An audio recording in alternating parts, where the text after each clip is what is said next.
cut. Take 7. Roland Robertson died in April 2022. He was a past president of the Association for the Sociology of Religion, the ASR. Memorial was held for him later that year at the ASR's annual convention meeting in Los Angeles in August, along with another memorial for former President Jim Beckford. James Davidson, another president, also died early in 2022. And during the convention, we received word of the death of former President Rodney Stark. So in that respect, this video was recorded during Roland's memorial. Some participants were live, others were remote via Zoom. Speakers included Peter Beyer from Ottawa, who had just edited the Festschrift Roland titled Globalization, you see it here, which Roland got to see, fortunately. Catto from Kent State, organizer of the 2022 annual ASR convention, and also a participant in that festival. And Roland's former doctoral student, Frank Lechner from Memoriam, another festival. 2 of Roland's other doctoral students, Victor Roudometof from Cyprus and Michael Cavanaugh from Los Angeles, also. The live audience included as special guests of the ASR, Roland's 3 sons, Mark, Tom, and Joel, along with wives, partner, and children, hence Roland's grandchildren, and 1 great-grand from whom you will hear. That's a good thing. Roland's wife, Judith Felady, participated over Zoom from their home in Leicester, as did Roland's longtime colleague and student of the religious movement, Eileen Barker from London School, and sociologist of religion, Brill from Roudometof. Toward the end, Lucas Tacunha joins us, the footballer from Nice. Roland is perhaps best known for his coinage of the concepts globalization and glocalization. But long before that, he was well known as a sociologist of religion and a general sociological. I will start things by speaking to the broad span of his intellectual development. Peter Beyer, Frank Lechner, Victor Roudometof, and Rebecca Catto will offer reminiscences and talk about Roland's influence on their own work. Jim Spickard, then the current ASR president, will add remarks about his predecessor, Roland. I will then make a few comments on Robertson in relation to Talcott Parsons, riffing on some remarks by Peter.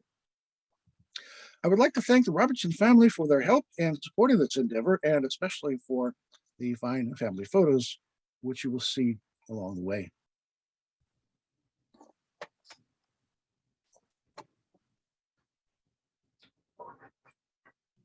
Well, welcome. It's a sad day, but we're also here to marvel and to revel. So sing, O goddess. Among the guests here we have today, we're happy to have Roland's family come to join us, and welcome to all of you.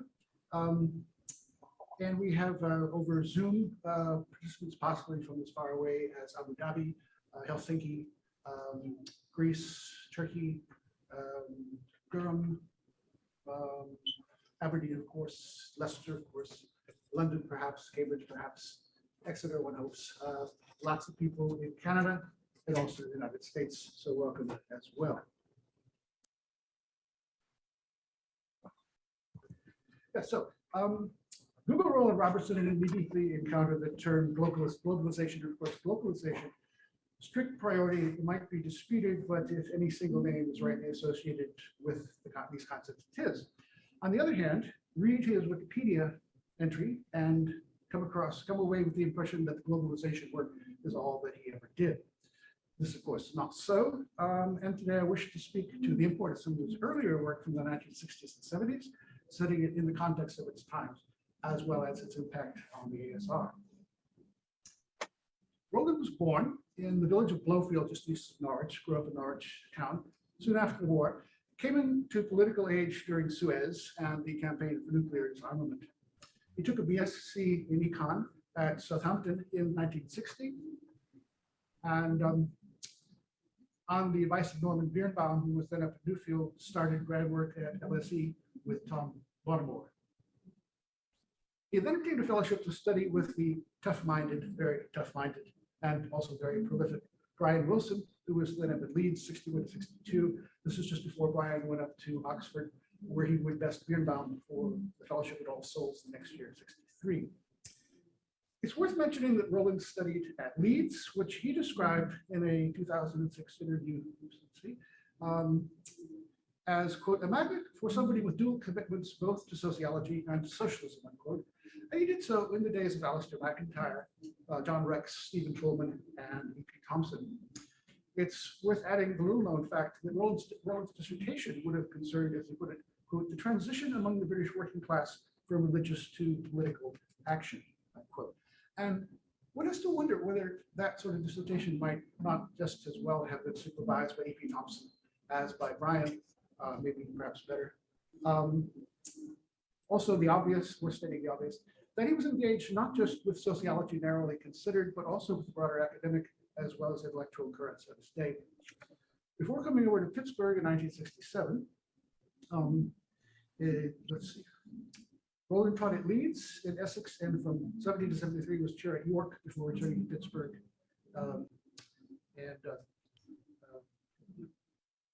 Where he remained until 1999.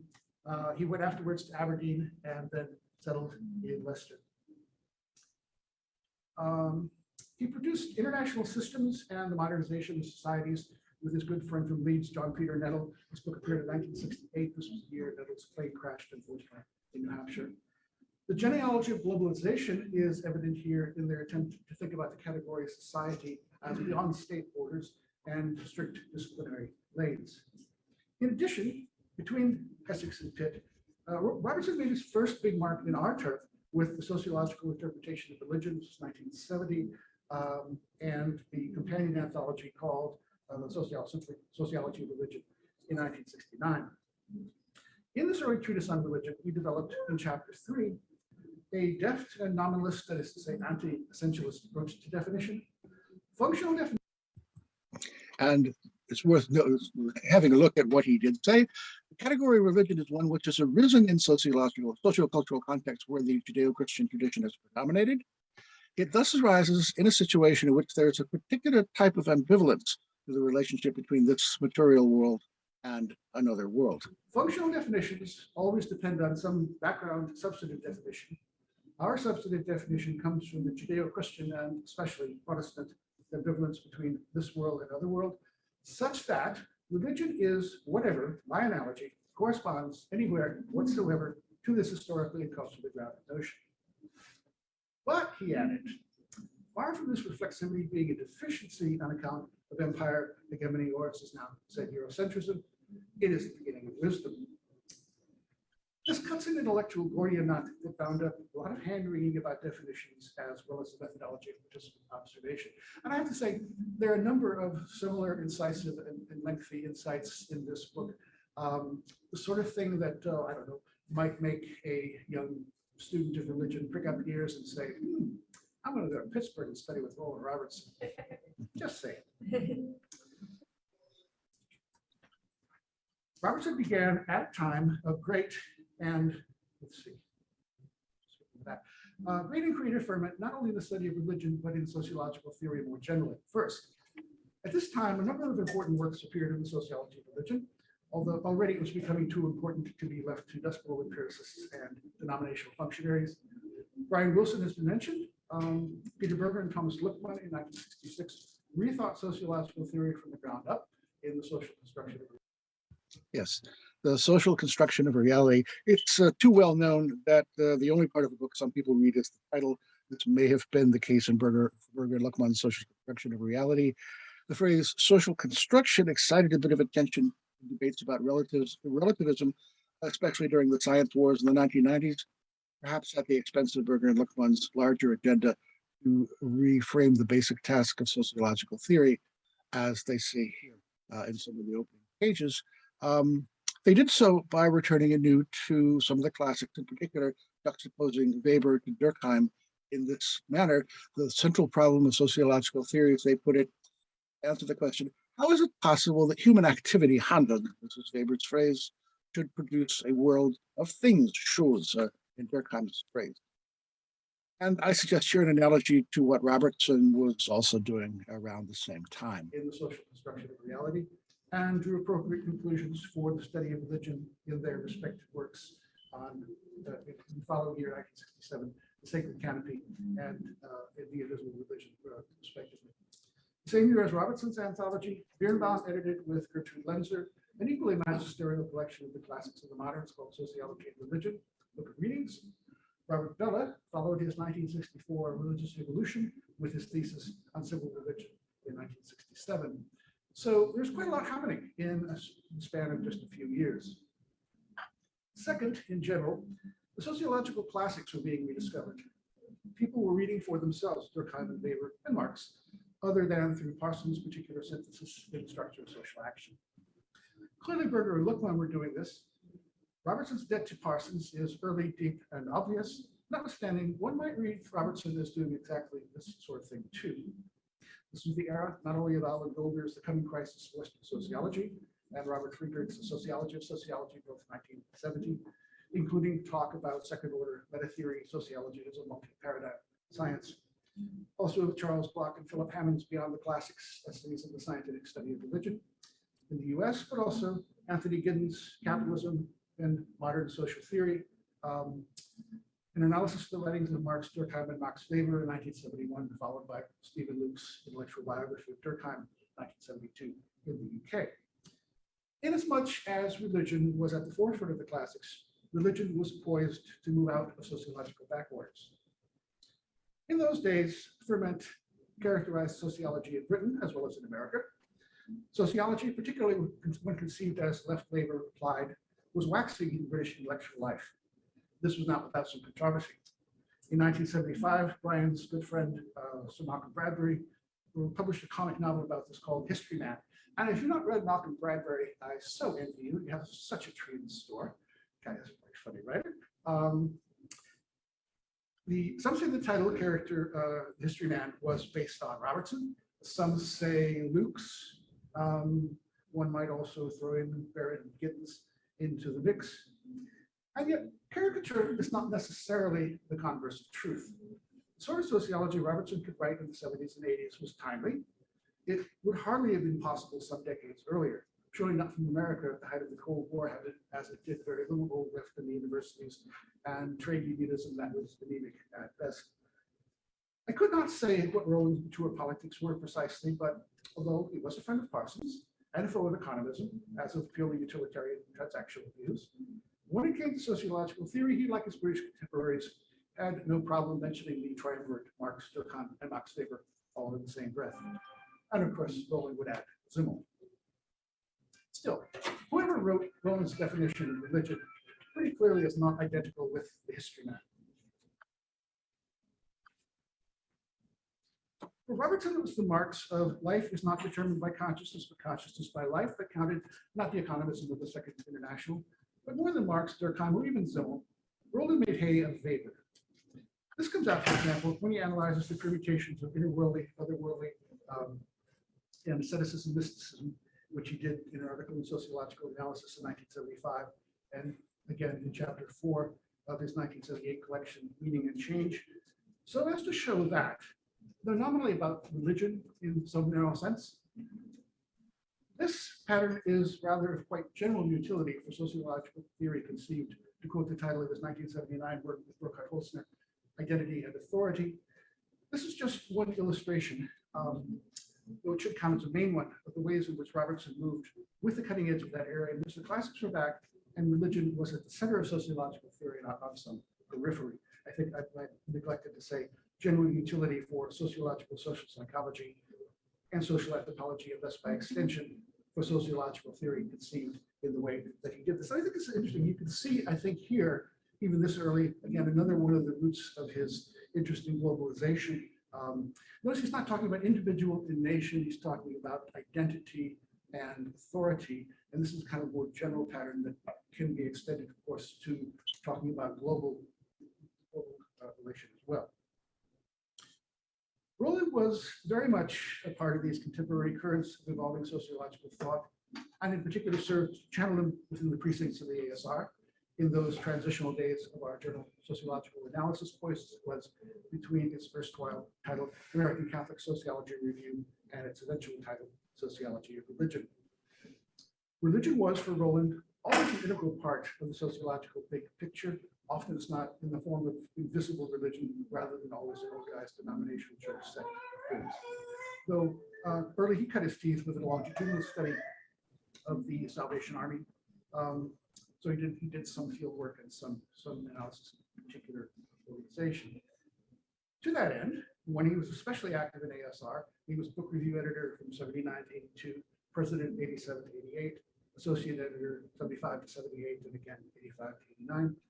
Roland made sure to engage the broad-minded, folks like his student from Leeds, Brian Turner, his colleague from Leeds, Essex, New York, Andrew Tudor, his colleague from York, Colin Campbell, scholars of new religious movements like Tom Robbins and Eileen Barker, David Martin, Jim Beckford, Steve Bruce, Dick Fenn, Irving Horowitz, Randall Collins, Richard Sennett, Ed Swanson, Ed Tiriakian, Nick Litz, Rainer Baum, John Markoff, Dan Regan, Sam Klausner, Ben Nelson, Vitalis Kavolis. Maybe not familiar names these days, but why not? Roland, in short, brought new blood to ASR discussions. Absent Roland, ASR annual conventions of the period, as well as the journal, might well have been markedly poorer. Now I'll just run through some, that include some photos of his days there. Roland, who supervised some dissertations, held as his highest degree the Bachelor of Science. Roland He of Culturological Anti-Economism held his degree in econ. He was one of the last of those who held professorships based on intellectual metal and not credentialism. He engaged religion as part of an overall attempt to reorient sociological theory on the whole. And of course, his later turn to globalization was a part of this too. But I think we do well to remember his early work as well as the late. Bryan's Festschrift. So, and let me conclude by giving Roland the last word. Thank you very much. Let's see if we can do this with Jim's help. Switch to our next speaker, who's speaking remotely, and that's Peter Beyer up in Ottawa. I have to be second, sorry, I'm not. Okay. What would you rather go later? No, that's fine. It doesn't matter. We're flexible. Okay, well, that was very, very interesting, Michael. Actually, I learned a few things about things that I was asked about Robertson, but certainly that contextualization in the intellectual climate of the time is most helpful. Where I'm going to start here is certainly not going to try to do another version of what you just did. I'm just going to start with kind of on a personal note, and then go into a kind of a presentation or analysis of what I consider to be the core of Roland's work on globalization and glocalization. So it starts with an anecdote. The first time I remember meeting Roland Robertson, I'm sure we always have that. I'm, as you all know, I'm actually not a student of Roland's. Came from a very different direction and background. But there's this memorable conference of the ASR in 1985 in Washington, D.C., where my story starts. And I attended a session where one of his students, Joanne Chirico, gave a paper, and Roland was there. And I remember the discussion after all these papers, and this is where I got my introduction to Roland and his work. And many of you will know that 1985 was the year in which, in what was then still called sociological analysis, Roland and Joanne published that well-known famous article, Humanity, Globalization, and Worldwide Religious Resurgence. And I'm not entirely sure, but I think that might be the first place where he presented the four-field model of globalization in kind of graphic form.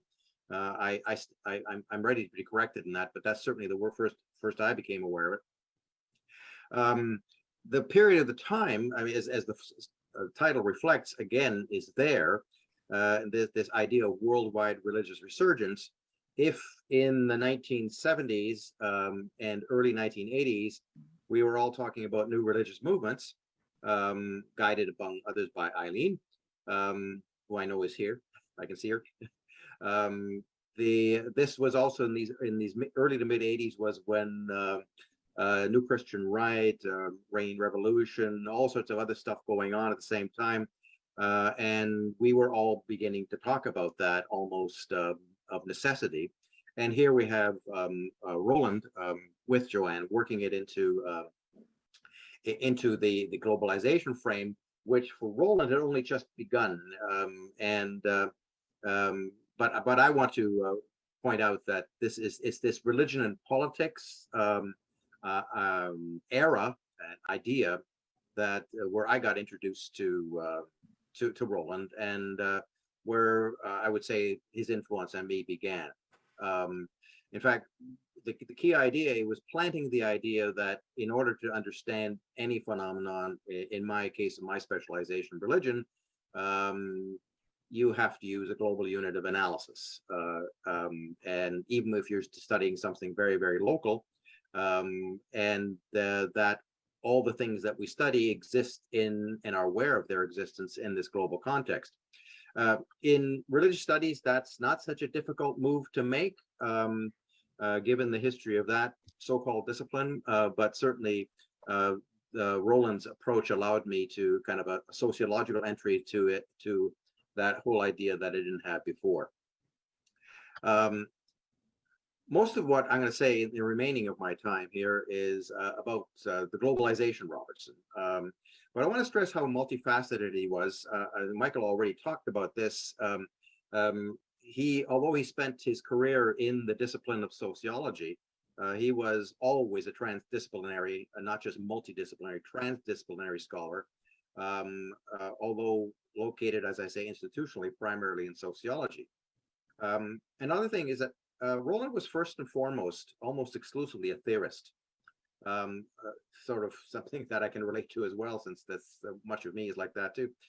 His work consists of theoretical reflections on the world as he observed it.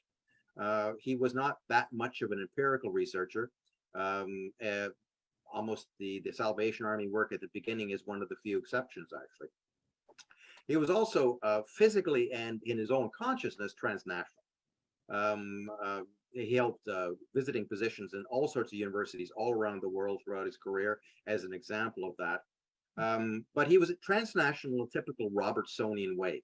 He never ceased to be a British American academic, and my sense is a bit more British than American. But again, that's just an impression I have. He addressed the universal, here the global, as and through the particular himself, right? So he was aware of this situatedness, that it never left to him, but it does, for instance, the example of the definition of religion being, coming from Christian-centered societies. It's sort of an example of that kind of awareness that Michael mentioned. Also, the other aspect is that so much of his work is collaborative. I put together a Festschrift for him that appeared at the beginning of 2022, and part of that has putting together as much a complete bibliography as I could, with Roland's help, obviously. And it is some of the features about it is the number of co-authored works dominates, and also his penchant to publish in collected volumes and those kinds of things, not the standard. The two journals that stand out in his bibliography are Sociological Analysis / Sociology of Religion and Theory, Culture, and Society from Mike Featherstone and that crowd up in Northern England. But other than that, the publication sites are all over the place, including transnationally sourced in all sorts of different countries. And indeed, his works were translated to, I think 22 languages or something like that. Yeah. Now, as for the Robertson's path to globalization, Michael already talked about the book with J.P. Nettle in 1968, International Systems and the Modernization of Societies. And there already we have his principal argument well developed that comes out later in the fundamental idea of globalization. One of the principal arguments of that book is that nation states, which are in this case considered to be actors, modernize or act in relation to one another in a what we would now call a global system, but here would be an international system according to the title. So the germ of what later became globalization, his most distinctive contribution to the globalization debate and literature, is there in reasonably good form. And I mean, I could talk about the etymology or the origin of this idea of globalization and how it came about, things like that. He didn't use it at that time, but virtually no one else was either. The idea of the word globalization dates only from the 1980s. But here we already have the core of the idea that word then represents. So his work on globalization is in many senses avant la lettre. Before he used, international societies, modernization, and another word that's near and dear to Roland's heart is civilization. Civilizational analysis as kind of units that are acting in history and in globalizing context cannot be emphasized. His development of the ideas on globalization, they're multifaceted, but one thing that I think is worth pointing out is they're fundamentally cultural. The 1992 book that he's so famous for as I think Global Culture in it, as a title, I have it here somewhere. But also points that, yes, the subtitle Social Theory and Global Culture. It also points to that, what I just mentioned, the abiding interest in civilizational analysis, which are, after all, fundamentally cultural units in the broad sense of that word. The 1992 book, and indeed the model that he already represented or presented in that 1985 article that I mentioned, which from my perspective is so central, it betrays that kind of that difficult to nail down Parsonian influence. It's sort of like, I've talked to Roland about this all the time, and he was always very cagey. For instance, is the fourfold fields scheme of globalization, is that modeled on Parsons' AGIL scheme? And he would give that crooked smile of his and basically give me an evasive answer, as to say, well, maybe he wasn't sure himself whether that, but certainly there is that aspect to his thinking, at least at that time. The model that he did develop, however, is the way I've understood it, is it's a fourfold, but in a dynamic sense, not necessarily in the terms of the four fields, individual national societies, system of national societies, and humanity, but in terms of what are the key concepts that kind of drive this model, give it its vector, its dynamic aspect. And here I would say that the four concepts that operate more centrally, well, first and foremost, glocalization, the one that we've talked about, but glocalization is not as dynamic as some of these other ones, and one of them is relativization. The schematic model with the four fields is always represented with those arrows that go everywhere and have the word relativization put onto them. And the other two that I would say is periodization, this kind of historical aspect. There's a fundamentally historical sociology here going on throughout his work. And indeed, as most of us know, he could concern himself very much with the periodization of globalization, and changed his mind about that rather regularly, so that the dynamic aspect of it is of his thinking is portrayed there as well. And the fourth aspect, mentioned often enough before, is the consciousness that all this happens. The people and units that are involved in this process of globalization are aware of what's going on, and more so. I can't remember how often I heard and read Roland use the word increasingly, both a dynamic word and a word that has a kind of a growth aspect to it. So globalization is necessarily a processual and therefore a historical term. And the word that he used for the state of the global system, as it were, is globality and not globalization. The process manifests itself through the creation and development of relations. Relations of each field with, in the case of the individual and the national society, with other particularities of this sort, and the relation of each of the fields to the other. So there's the kind of like this complexity to the model, which allows him to go in all sorts of different directions without being kind of moved into a kind of a static state. So globalization is the outcome of these relativization process. sees as each of the pluralized fields enacts its different identity in terms of the relations. This is the idea already expressed in the 1968 volume that he co-authored with J.P. Nettle. It also means that the system of national societies, as he called it, although that language began to change as well throughout the time, is the outcome or the expression of these glocalizations, as is the construction of the humanity whole. The processual thus manifests itself over time. It is not a steady state at which one arrives, but rather an open-ended historical process, which as such has no telos. It's going somewhere, but not necessarily going somewhere specific.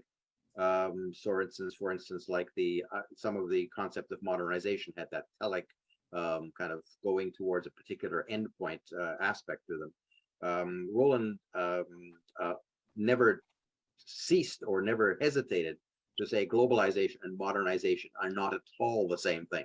That was something that he very much insisted on it.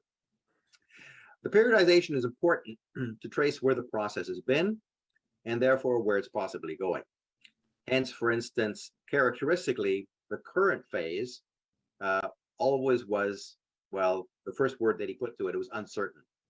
The uncertainty was as much an aspect of the theorization as it was about the world that was being observed. And so, you know, it's almost like the current phase had to be the uncertainty phase because it's the one that we were in. And that's, again, that dynamic aspect. Roland played with the idea in the early decades, in the first decade of this century, indeed, of styling a new phase or restyling the current phase, however we want to put it, referring to global millennialism. And this not in the current meaning of the rising dominant generation, more in the kind of the religious meaning of millennialism. And this introduces another aspect is, was Roland optimistic or pessimistic about where all this is going? This is another aspect that certainly I've been asking myself over the years, and I don't think there is kind of a solid answer to that. The processual also manifests itself in terms of the awareness of what is going on. That's the consciousness part of it. So this is not at all a latent process. If the people that you're examining around the world are not doing so in awareness of what's going on, then you're probably missing something what's going on. That may be one way of putting it, that this consciousness was, this consciousness of globalization is a very critical part of his theoretical endeavor. Switching away from that, I don't know how much time I have, but I won't take too much longer. A question that certainly I've asked myself, and of which this session is perhaps also a way of asking, is the to what extent Roland, what is Roland's influence been, right? How influential has he been in the debate? It's a question I asked myself when I was putting together the Festschrift as well. It's not an easy question to answer. It's not an easy question to answer because the concepts that he uses, including globalization and glocalization, have been used by an awful lot of others, often in independence of what Roland wanted to do with them. And then there are those wide variety of cognates that get sort of at the same idea. Think of Dedevan and Petersay's global melange, Wolf Hanner's creolization, hybridization. There are so many words that, or concepts that are floating around in not just sociological literature, but here I'm referring to the anthropological literature as well. Things like global governance among the political scientists, and not to mention all the words that that the economists are using in this regard. Indeed, so much so is the case that I remember that in the early 1990s, Roland kind of buttonholed me at some conference and said something to the effect of, Peter, we've got to do something. They're stealing the idea of globalization and rendering it useless. This was when, in the 1990s, when globalization became that big buzzword that basically had very particular meaning, which was not very necessarily or even all that much coordinated with the way that he had developed the word himself. So I think I probably used up enough time. How much time have I used, by the way? Oh, a couple of minutes, good. Minutes, yeah. Okay. I'm going to take my last 2 minutes because the email that I got said I was supposed to do this. So I'll do it. And that is to say, well, how did Roland's work influence me? I've already said that it did, and some of the ways that it has. But as someone who has also been for decades been concerned with what we could broadly call the global, with globalization, that is with the whole world as my observational field, Robertson has provided me with a fundamental conceptual angle of analysis that is captured in the idea that globalization proceeds through glocalization. That the global constitutes itself through the global. There is no global as such, only as an observational analytic move. There may be a truly local, but to the extent there is, it's not in particularly good shape, either threatened or severely marginalized in the world that we live in. However, there's also a critical distancing on my part. And I think most of us do this when we put together our own conceptual frameworks and theoretical efforts and stuff like that.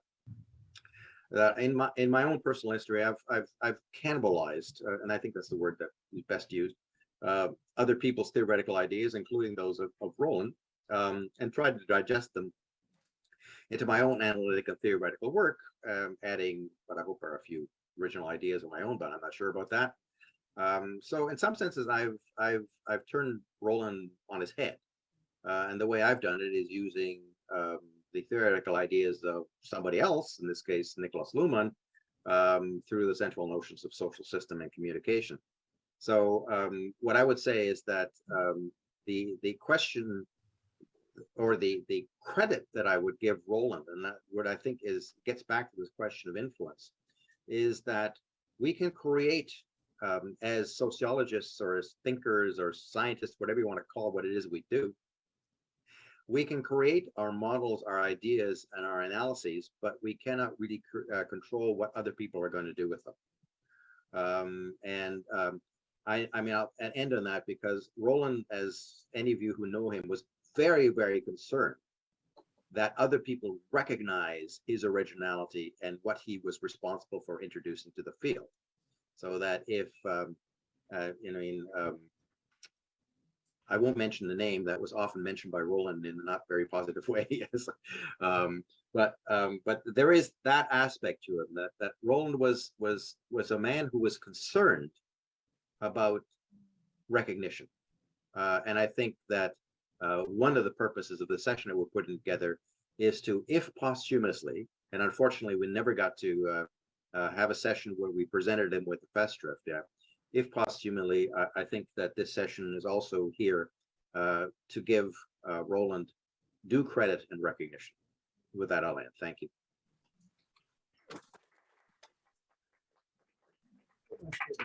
And the book to which he's referring here, the Festschrift, very, very enlightening. Frank's piece on theory, really good, I think. John Simpson, David Inglis, George Thomas. I don't want to slight anyone, but lots of good contributions. I would definitely recommend it.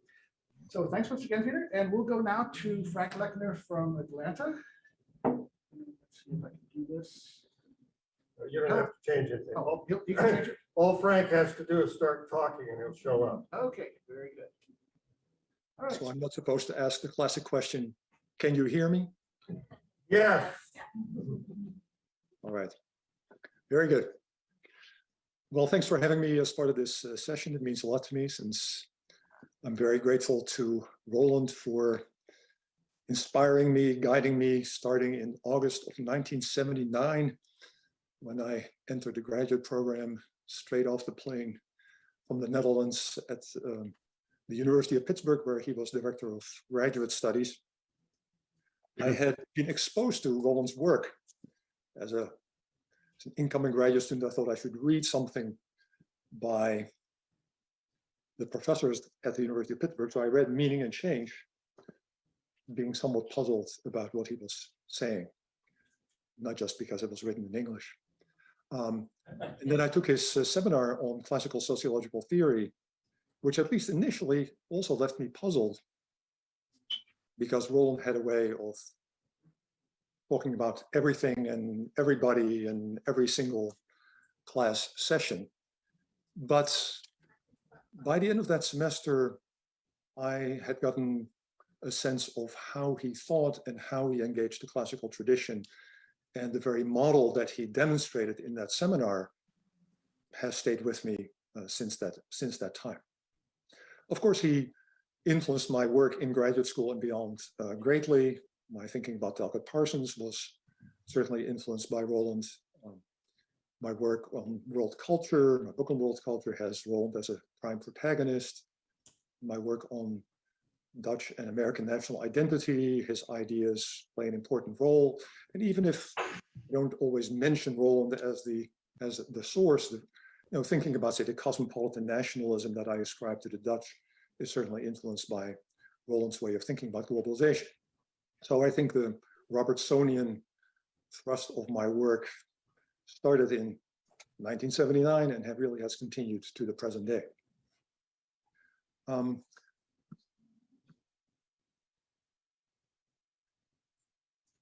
Since Michael and Peter have talked about two primary types of contributions that Roland has made, I thought it might be useful if I talk a little bit about Roland's intellectual perspective and style, because he always struck me as being a unique figure in sociology in his generation, but really perhaps in the history of sociology, in the sense that I view him as, in Isaiah Berlin's terms, as both a hedgehog and a fox.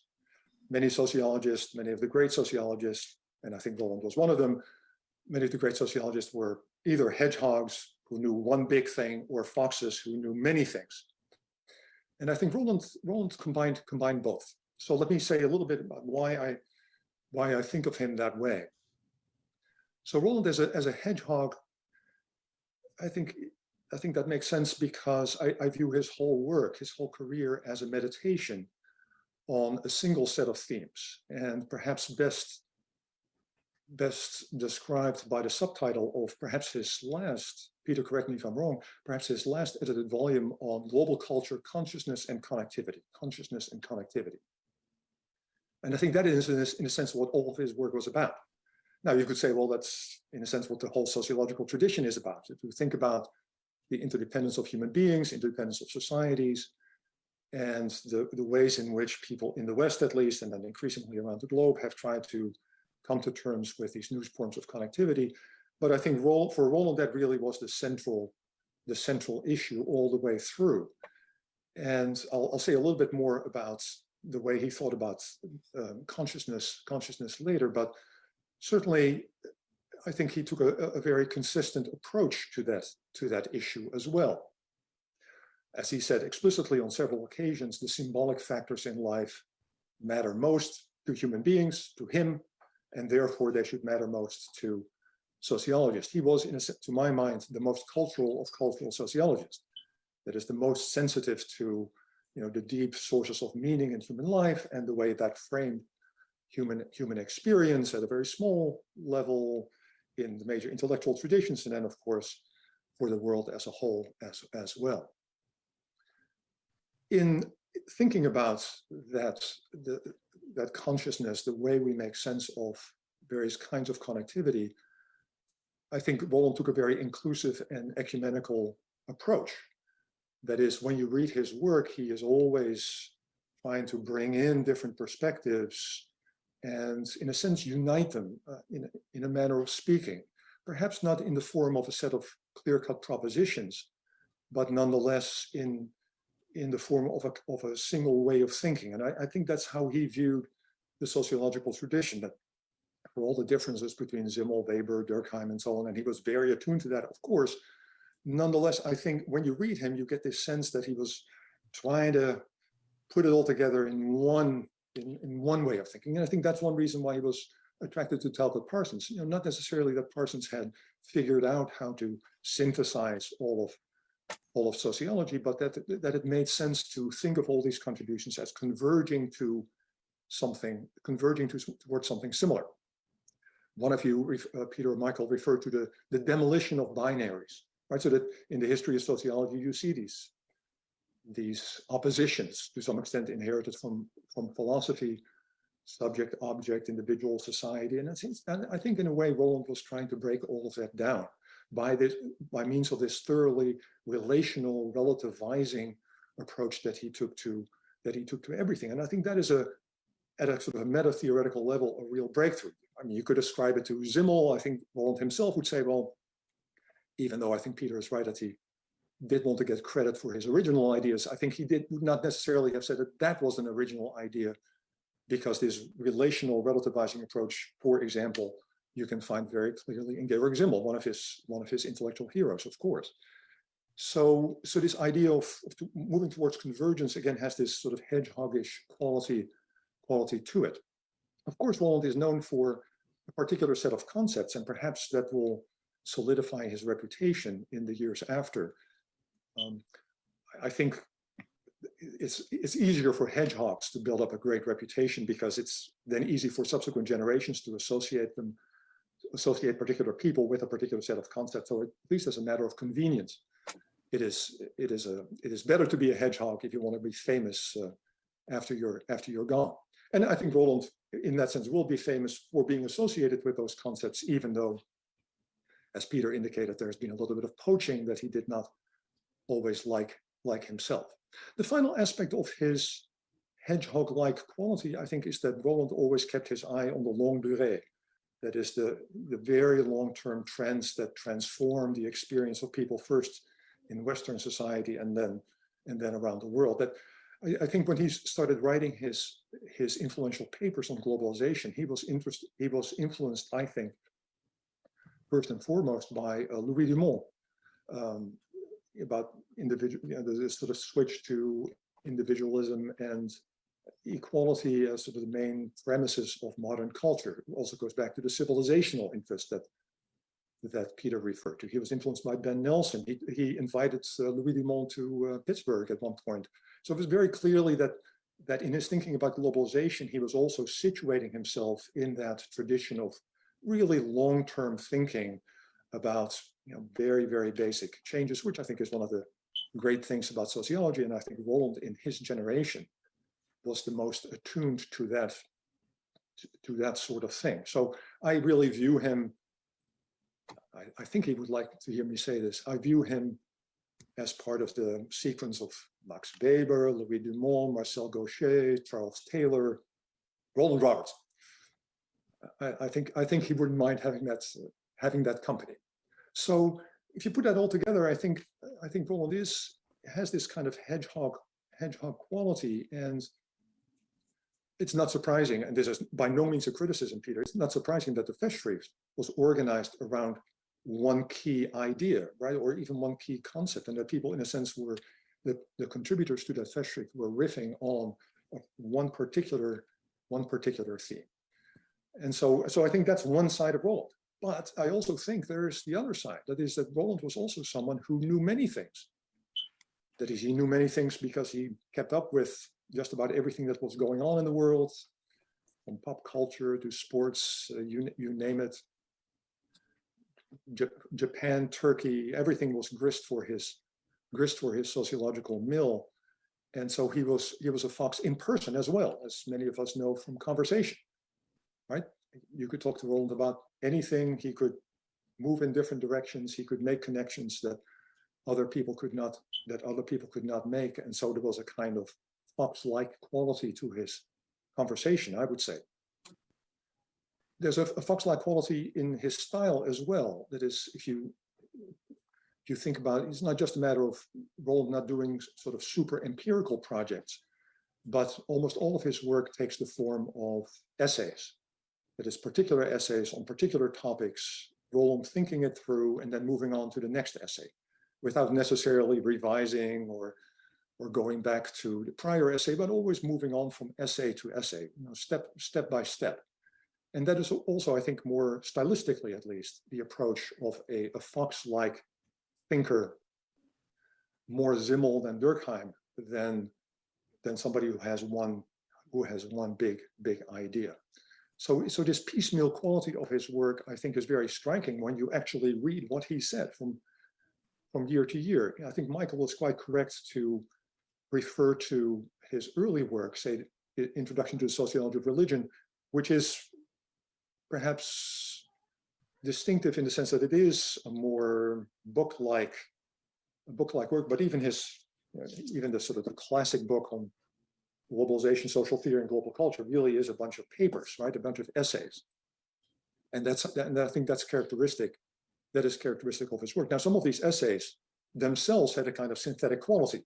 One of the best, or at least most intriguing, I think, was his essay on identity and authority, the last big essay where he enters this conversation with many of the classics. But nonetheless, the essay-like quality of his work, I think, characterizes him stylistically, at least as a fox. When you read him, as many of us have done, of course, one of the most striking things to me is that in almost every paragraph, Roland refers to someone else, the work of someone else. That is, almost every paragraph is a reaction to, a comment on another author. Roland is in a continual conversation with dozens, hundreds, maybe by this time thousands of people. So there's this kind of dialogical quality to almost everything he wrote from the mid-1970s onward, at least, where there's this continual stream of commentary in what sometimes reads like a stream of consciousness type of way. Now, once you get the hang of it, as I did by the end of the fall semester of 1979, that's very exciting because you see where he's going. I think it also makes it a little bit difficult to read Roland sometimes because not all of the connections that he's making are necessarily obvious to lesser mortals, right off the bat. So I view him as an interpreter of interpretations. That is, for Roland, the consciousness that he's talking about, the ways of framing human experience and connectivity, doesn't just pertain to what's going on in the culture at large, but he's also, throughout his work, very concerned with making sense of the sociological interpretations of those ways of framing. So to some extent, his work is also about how we as sociologists or social scientists, more broadly speaking, I want to be inclusive towards Peter, how you don't mind being called a social scientist, do you, Peter? Okay, very good.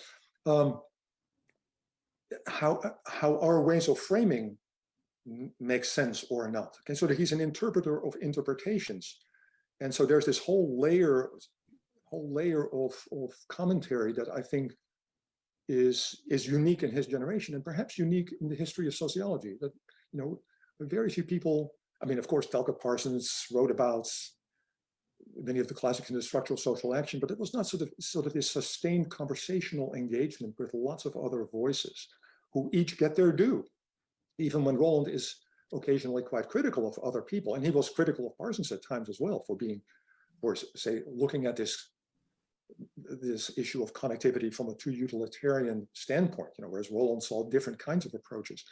Nonetheless, I think Roland is unique in that regard. So he treats the sociological tradition as a conversation.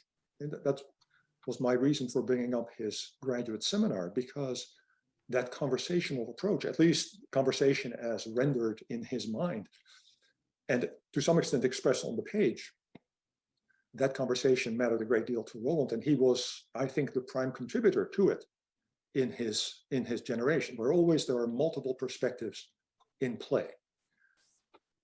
Now, the disadvantage of being a fox in that regard is that it's sometimes difficult for other people to get the gist, get the thrust. And so I don't see coming out of this series of essays a single theory in the way that, say, in the globalization literature, people associate with Immanuel Wallerstein or John Mayer. It's a little bit more difficult, I think, for outsiders to pin down what the Robertsonian theory is. There's a kind of perspective, a set of heuristics, as Peter described them, but not as clear-cut a paradigm that other people can latch onto. By the same token, not as definite a take on the classics. There's a lot of commentary, very shrewd and insightful commentary, I believe. But it's more difficult, say, for experts on Weber and Simmel to identify, okay, here's the Robertsonian view of X, saying the recent handbooks on Simmel, Weber, and so on. I don't think Roland is a prominent voice in the current conversations about what these people were saying. In parentheses, I would add, maybe he should be, right? So that's, I'm not necessarily saying that the field is correct in its way of dealing with Roland's legacy, but nonetheless, I think that is, partly a fallout of his stylistic approach. It didn't gel in the form of a clear-cut paradigm, at least the way it came across to other people. So Hedgehog and Fox makes him unique, to my mind, extremely interesting and extremely exciting. But it also, I think, makes the question of his legacy a little bit more problematic, perhaps. Certainly, I think some of his core ideas will live on. And in fact, they have already, in a sense, been absorbed into the literature, been distributed like cash to many heirs, as Georg Simmel predicted about his own legacy. And I don't think Roland would mind being associated with Simmel in that regard as well. In other words, that Roland contributed lots of insights and lots of concepts and lots of ideas in person and on the page that lots of people used in lots of different ways without necessarily saying, oh, this is Roland Robertson. To some extent, that applies to myself. When I write about national and collective identities, Roland is sort of there, but I don't necessarily always say, okay, well, I got that from Roland Robertson. I mean, I thanked him in my preface, but so you know what I'm saying. So the distributing of his intellectual legacy like cash, I think, is already going on, of course, has happened and will continue to happen in the future. I think one other thing of his legacy will stand out, and that is that when people think back 50 years from now, 100 years from now, I think there will be a great interest among historians of ideas, if not among working sociologists, about who are the people who really had their finger on the pulse, who are the people who grappled most deeply with what was happening in their times. And that's really why the classics stand out to us as classics, I think, or at least one reason. Right, the sharpest minds engaging with the hardest issues, you say 100, 150 years ago. And I think I predict that 50 years from now, 100 years from now, Roland will be one of the people that people look to, if not as a paradigmatic model for their own work, but as an example of the most serious engagement with the major trends of our era. And to my mind, that is a very significant legacy in itself. Thank you. Okay. Isaiah Berlin, that's very interesting. You were saying something about Roland doing all the essays and reading. And he was a voracious reader, and not just in sociology. He was always passing on to me, modern English novels that I didn't know about. Very much a Fox in that respect as well. And we'll hear next from Victor Roudometof. And Victor, are you in Cyprus today? Is it Nicosia? Or on the mainland? Hello, can you hear me? Can hear you. Yes, we can hear you. The screen, Good. your face is kind of cut off, but sounds like Okay, let me. take it away. Thank you all very much. And if you cannot hear me or have any problem, just let me know. I'm in Greece, and the connection might be responsible for my blurry image. I would like to thank everybody who talked up until this point. They have been wonderful. And what I will do in my presentation is just convey a few autobiographical, mainly, comments. I wrote a piece that talks in greater length about Roland's influence in my work on globalization as well. And for tutoring purposes, let me read just a few paragraphs of that. Of course, I came to know Roland through his graduate level courses in the Department of Sociology at the University of Pittsburgh when I came in It was 1990, and he became my advisor shortly after I entered the PhD program. So I'm generation later on than Michael. Roland was extremely charismatic, both in classroom settings and in personal interactions. And I think that everybody else's comments testify to that. My own first scholarly article that was published in 1994 came out of a term paper that I did for one of Roland's classes and benefited greatly from his feedback. But his feedback and his advice and his influence extended far more than that of a conventional mentor. I recall that in 1991, Roland gave me a hard copy of the 1990 issue of the US News and World Report that introduced the neologism of glocal into conversation. It was part of their list of words to watch. And a few years later, he gave me the final draft of his 1994 article on glocalization. And as a matter of fact, I still have copies of these copies to this day. And that just goes to show how deeply impressed I was by the new term. And of course, I should mention that shortly afterwards, Roland penned one of the most influential and widely cited interpretations of glocalization, which has been cited for more than close to 7,000 times by now, I think. While I was in graduate school, we did some work together. Specifically, we co-authored the chapter on civilizations. And later on, we did a joint paper, which later on Roland developed more fully and published a couple of years later on. And we also co-authored the concluding chapter for an edited volume, the first edited volume that I ever did. Obviously, Roland was the supervisor of my PhD dissertation, which was completed in 1996. And I should mention that he put his own theoretical spin on what the dissertation was actually more of more historical than sociological. And Roland came up with the term sociological history as for that kind of work, which was quite astute and just blew me away. It took several years afterwards, but that dissertation eventually became my first monograph, and Roland penned the book's foreword. And I should mention the title. The title of the book is Nationalist Globalization and Orthodoxy, the Social Origins of Ethnic Conflict in the Balkans. And as you might guess, Roland was no expert on the region. Yet this was part of his Fox-like qualities that Frank alluded to, that he could walk in and out of different intellectual conversations.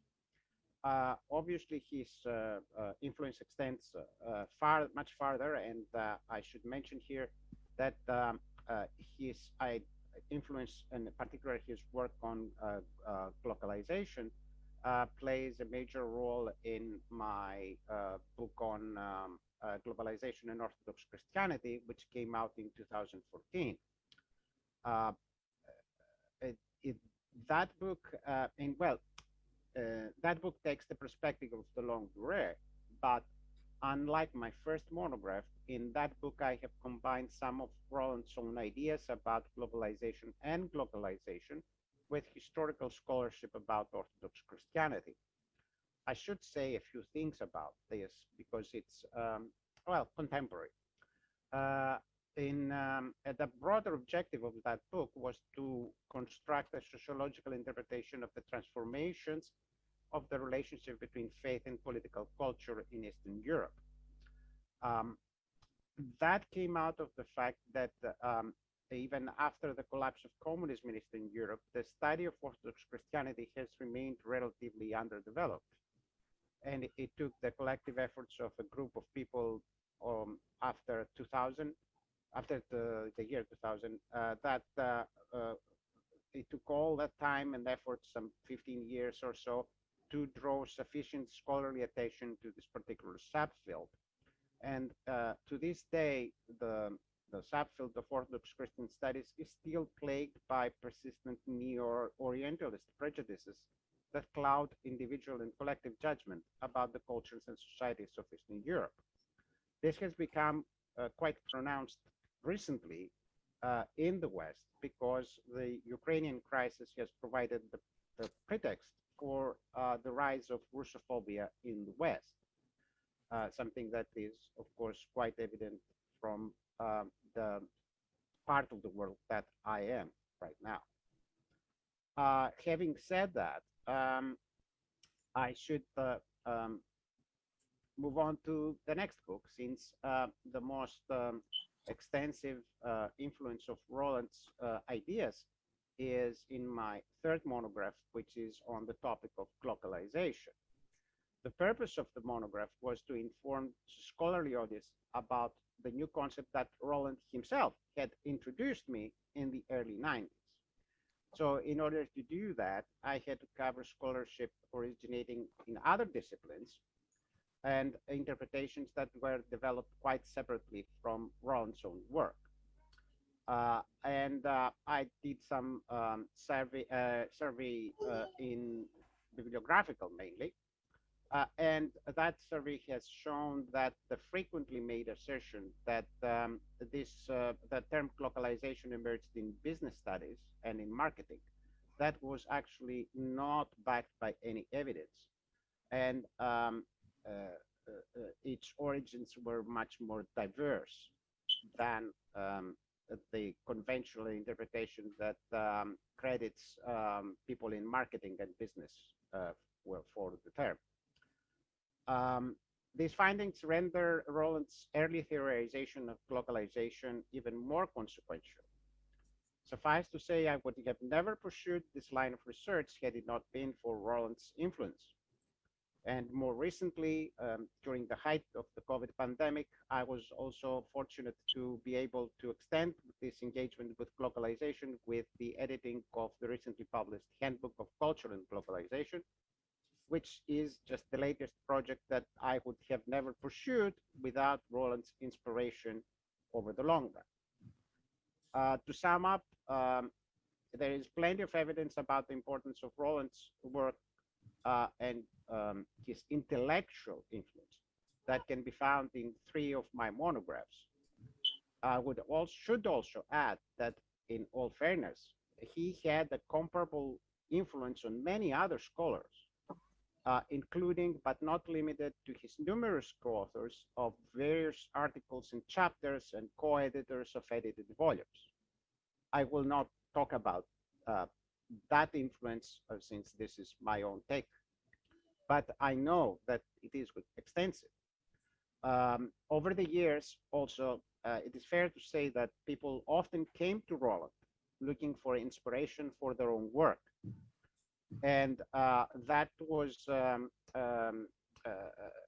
part of one of Roland's major characteristics, that he was quite eager to share his ideas and offered thought-provoking advice and suggestions for potential future projects generously and frankly to many, many people.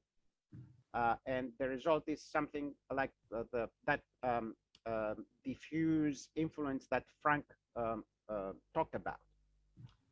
The ubiquity of globalization in the post-1989 academic writing has meant that numerous authors have cited his work without always paying close attention to his actual publications and what his arguments are.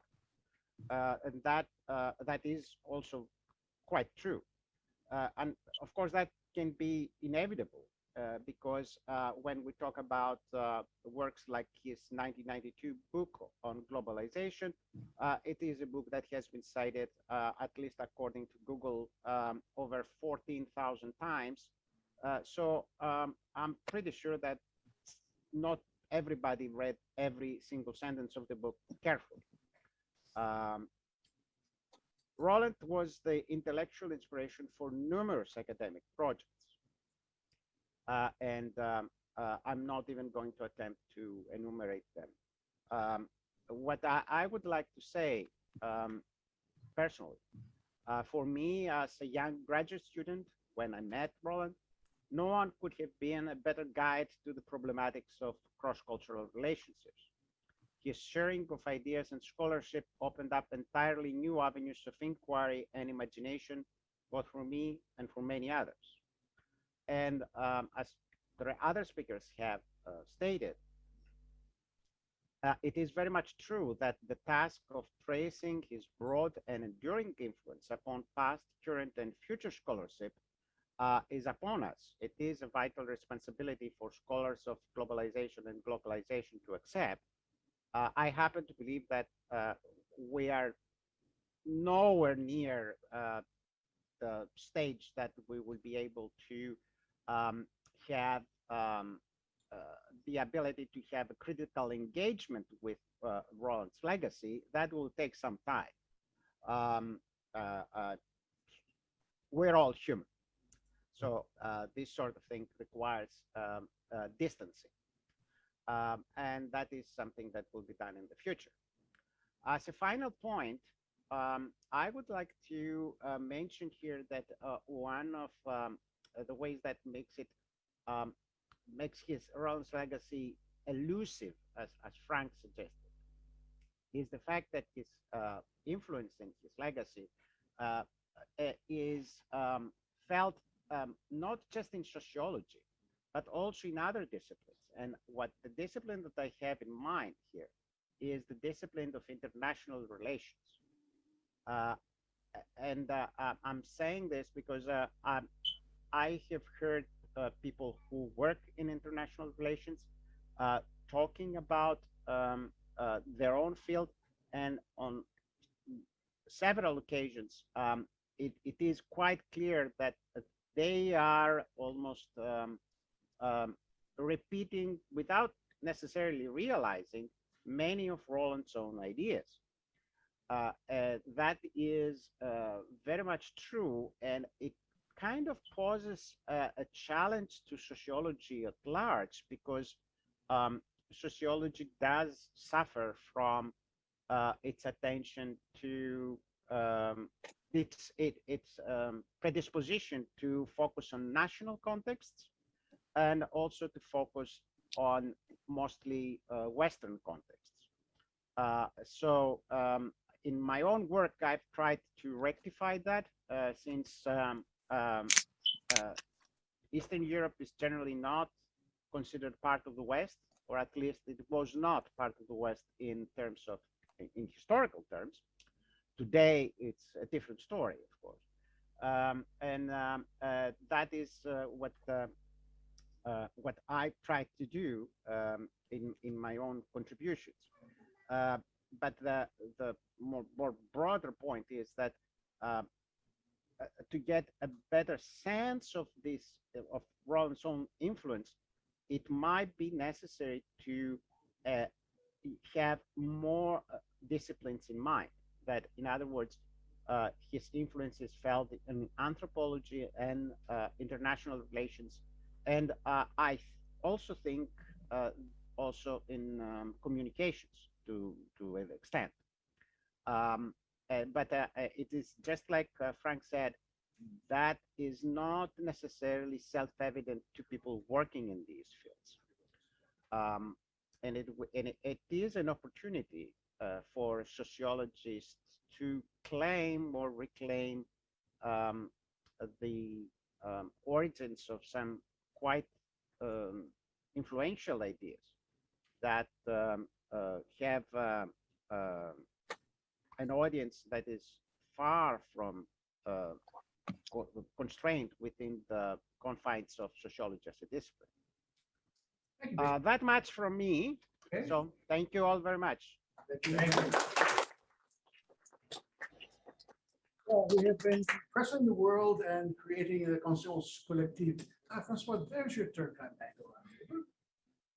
We've gone from here to Nicosia and to Atlanta and to Ottawa. And now we're back to Los Angeles with our final speaker, Rebecca Catto, who is from Ball State, Kent State University, but now here in Los Angeles speaking, and you're on. Thank you. Thank you very much, Michael. So I'm bringing a bit of Ohio and the UK here as well. And so thank you in particular to Michael and Jim for all the work organizing this memorial session, and welcome to Roland's family. It's great to see that so many of you here. And of course, I'm sorry for your loss in terms of losing a father, grandfather, partner. And I wanted to speak as part of this session because Roland influenced my work both intellectually and practically. So I knew his work before I knew him. I used his theory of globalization that has already come up in combination with the post-colonial concept of the contact zone in my PhD. It helped me frame and analyze my data that I collected with Christian missionaries from Chile, India, Kenya, Nigeria, the Solomon Islands, South Korea, and the Ukraine, who were evangelizing in Britain at that time. And then I met him for the first time in 2009 at a workshop on Europeanization and globalization that was organized by Sophie Crosser, who was also a mentee and collaborator of Roland's. And that was at Lancaster University, and I presented on globalization and the contact zone. So at that workshop, I was too starstruck to go and speak to Roland. So my boss at the time, Linda Woodhead, went over and introduced us. And even at that first meeting, he offered to be a referee for me, you know, a reference for the future. Then the following year, we were both part of a workshop on transnational cultures in Europe, in Siegen, in Germany. And again, Sophie Crosser was there with us as well. And after my presentation, Sophie told me that Roland had said to her that I was going to be a star. Now, I'm not a star, and I'm not sure I really want to be, but that was a real vote of confidence at the time for me. You know, it gave me a confidence boost at that early point in my career, which I very much appreciated. And then in 2010, also in 2010, we both spoke as part of a doctoral workshop on religion and globalization, organized by Jan Olav Henriksen in Stavanger in Norway, which was so much fun. And Judy, you were there as well. So I don't know if you might remember this too. When we went to this Michelin-starred restaurant in Stavanger and had what is one of the best meals of my life ever, with the alcohol paired with each dish. So it was not a sober occasion, and it was very fun. And I remember in part of the discussion over in the workshop itself, at one point we got into a discussion of causality, and Roland accused me of being a positivist, and that stung at the time, and it made me think. So I appreciated it. So subsequently, Roland invited me to speak as part of panels at the Global Studies Association and here at the Association for the Sociology of Religion. And he wrote a very generous letter of support for me when I was getting all my paperwork together to get my, it's a visa to be outstanding professor or /researcher in the US. So he was very supportive, continued his support through that as well, and as did Jim. I appreciate too. So others around did that point too. So Roland was good company and a supportive and generous senior scholar, but I want to focus on the enduring value of his work as I see it for the sociology of religion. And I'm drawing here upon the chapter that it was my honor to write for the Festschrift that Peter Beyer mentioned that he edited. So that, you know, a Festschrift is a celebratory book in celebration of a scholar's work. And a lot of this has already been talked about through what Peter, Frank, and Victor have been talking about. So from the 1970s onwards, Roland was pointing out the limitations of secularization theory. He was looking beyond the West and considering colonialism's impact on what was happening. And he was foregrounding the importance of culture and context. So Peter mentioned this article that he co-authored, this famous article with Joanne Chirico in 1985, where they argue that both the individual and the national society must negotiate themselves now and their legitimacy in relation to the concrete, complex global system and the human condition. And under these conditions, phenomena like theologies of liberation, human rights discourse, the rise of the Christian right in the US, and fundamentalism in Iran develop as universalistic or particularistic responses. And they write that the life world becomes increasingly colonized by the state, and that this does not lead to a post-religious situation, as Habermas proposed.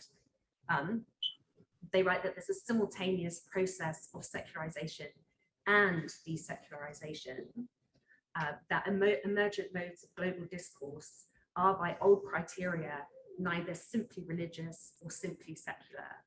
Rather, they are theological, religious, and secular. So there's the idea of challenging binaries again that Frank was talking about. And they discuss this, the cross-national amplification of otherwise divergent worldviews in American dispensationist, pre-millennial evangelical support for politico-religious militants in Israel. And think about this, this was in 1985 that they were discussing this. And they also discussed the instability, insecurity, and confusion globally regarding the ideal type of societal aspiration. And I feel that that's a description that could apply just as well to today's situation. And they also talk about the limit of the modern global system when fossil fuels run out. So again here, Roland's thinking about anthropogenic climate change in the 1980s. And a lot of this stuff we see echoed in later discussions in the sociology of religion about secularization, desecularization, like the post-secularism. And in an article published also in 1985 with Frank Lechner, it's not about religion, but they highlight a number of the fundamentalist politico-religious movements which have become so active and conspicuous around the world in recent years, as well as other movements orientated to the global circumstance, including the Unification Church and Latin American liberation theology. And they emphasize the centrality of problems of meaning and order to problems of globality. So again, there's that emphasis on meaning. And presuppositions that especially concern what the world is and should be, and themselves influence the trajectories of globalization. And I think this is very important. And Roland's work was original and groundbreaking in this area, in not seeing globalization as this top-down economic thing, like Americanization or just Westernization, and really centering culture and religion as having an agential role in globalization, having their own impact and effect on it too. And looking back over for this chapter, over the book, 1992 book Globalization that's been mentioned, he even anticipated Brexit in Globalization. So globalization appears to have fallen somewhat out of favor in the sociology of religion. That's my impression, at least, in Britain and North America. But nonetheless, Robertson's connection of the dynamics between the global and the local helped expand the sociology of religion's focus. And his work, taking religion seriously as a dimension of globalization, can facilitate exploration of how religion interacts with race, gender, sexuality, class, and other vectors of identity and discrimination in our global world. And I think even though in the chapter we see this sort of high watermark of globalization theory and religion around the 2010s with Francois Gautier's keynote last night, that this tradition is carrying on theoretically, albeit with a much more economic focus. But economic as culture. Yes, yeah. So we do see this legacy continuing in the sociology of today. So I'm just going to leave it there. So we've got a little bit of time for other people to share and talk as well. And just to finish on saying, I'm so grateful to have known Roland and to have known his research. Thank you.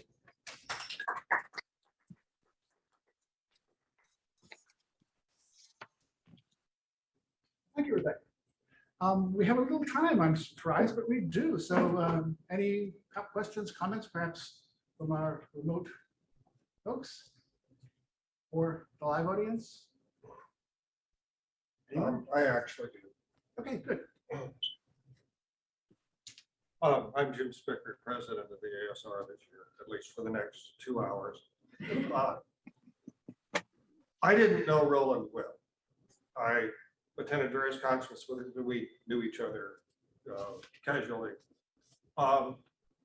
But I happen to think that it's very important for current scholars to go and read people whose work is as significant as his, and not, and it's difficult work to read, but to dive in and follow the thoughts of someone who was so brilliant and also so constantly wrestling with sensitive ideas. I'm very sorry that this is the occasion of our celebration of his work, but one of the reasons we wanted to have this session and would, and made sure that it would be here was he was an absolutely important figure in sociology and sociology of religion that contemporary scholars should read and wrestle with. And that's, that's praise.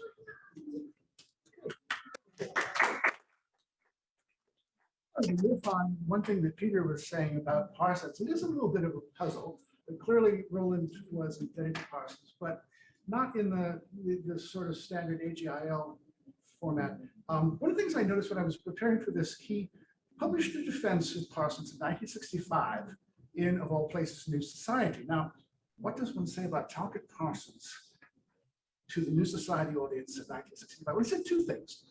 His defense of Parsons on two grounds. Both philosophy of science. One is that Parsons wanted a general theory of society, not a theory in stages. Of course, Parsons later, went beyond that. So did Bella, so did Roland himself. But also, Parsons wasn't foolish enough to think that if we just collect enough facts, theory will emerge. And this was also, of course, Popper's point. Popper's work had been translated into English already several years before, but that point had hardly sunk in. And even when I was a graduate student, so many years ago, it still was in the process of sinking in. But that was Roland's take on Parsons at the time. I think that's an interesting part. Peter was trying to sort out this puzzle. And the other thing is his appreciation of Parsons was the empirical Parsons. The one work we did collaboratively, and it was mentioned, of course, that Roland did like to do a lot of collaborative work. He always wanted to make sure he did at least one article with each of the students. And our article together was on Parsons' writings on the sociology of religion. And we discovered, interesting, that blew me away. Talcott Parsons probably wrote more empirically on the sociology of religion than any other sociologist. Look at the bibliographic work, you see this. And so that Roland kind of turned me around. I didn't converge entirely. I'm still a Merton man if it comes down to that. But I think there's a complexity, an interesting complexity to his affiliation with Parsons that perhaps gets overlooked. I wanted to comment there on what Peter said. A very, very interesting presentation. Well, let's see. It is, well, we still have 4 minutes running. Would any of the family perhaps like to speak to Roland? I don't know, not to put you on the spot, just opening up the opportunity. Okay, last call for, well, not alcohol, but folks on Zoom. Okay, if not, then we can bring the session to an end. Thank you very much for attending. I think we've done good work here today. It's been an interesting session. I hope that's good for you as well. Thank you for organizing this, Michael. Okay, can we go wave hi? Like this. Can we wave hi? A remark in closing. Why is this video even on YouTube? Well, there are some who will wonder why it should be. I think it should. May I say why? Certainly Roland was an academic sociologist, but he was more. He intended to be a public intellectual in a certain sense. I've suggested that this was evident in his early work. His later theory of globalization clearly exhibits this ambition. As Frank Lechner put it in his talk here, there's a sequence which runs Max Weber, Louis Dumont, Marcel Gaucher, Charles Taylor, Roland Robertson. Thus, if anyone in the wider world should ask themselves, who is Roland Robertson and what is globalization? They should be able to make a start in places like YouTube or Wikipedia, since this speaks to the general interest rather than having recourse exclusively to the technical literature of social science. These need not be mutually exclusive. Have in mind the following analogies. Some would agree that Peter Beyer has never received his complete due within academic sociology, but outside sociology, especially in but not limited to religious studies, if people know the name of any mid-20th century sociologist, it's very likely to be Beyer.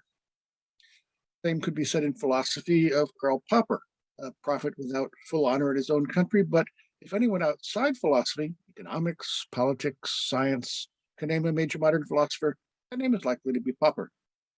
This is not accidental. Both these figures wrote at least part of their work for broad audiences, and this did have some impact. Without having to draw this analogy too closely, Robertson's ideas too on the study of religion, on the tasks of sociology, the character of modernity, and of course on globalization itself, might be better known within academic sociology than they are. However, they also have broad appeal and therefore deserve to be understood widely as well. In the video, Jim Spickard notes of Roland's work that it is difficult. Well, right. But I think the nature of the difficulty is in. And I have in mind what Peter Singer said in 1987 about Hegel on Brian McGee's program on BBC.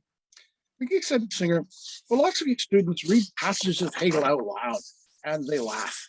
But you have summarized Hegel admirably in a handful of basic points. Evidently, Singer does in his twin books on Hegel and on Marx. McGee asks, how is this? And Singer replies, well, it's not that Hegel's ideas are intrinsically obscure or even difficult. They're clear, they're cogent, but it is that Hegel would think out loud. His virtue and his vice. Again, not to draw the analogy too closely, but Roland developed glocalization over a number of years, delivering many conference papers and thinking out loud. Those of us who followed the developing process can see the context and perhaps sort out the piece from the valley. This is what Peter Beyer especially does today in today's video. Newcomers might not do this quite so readily, all the more so for a broader population of intellectuals who are not necessarily academic sociologists. So again, I think that popular, at least generalist expositions might help the legacy of Roland's ideas. I hope that our memorial to our teacher and friend, represented here now on YouTube, does make some contribution toward that end, and that more might follow. Thank you. I'm Michael Cavanaugh, and good day.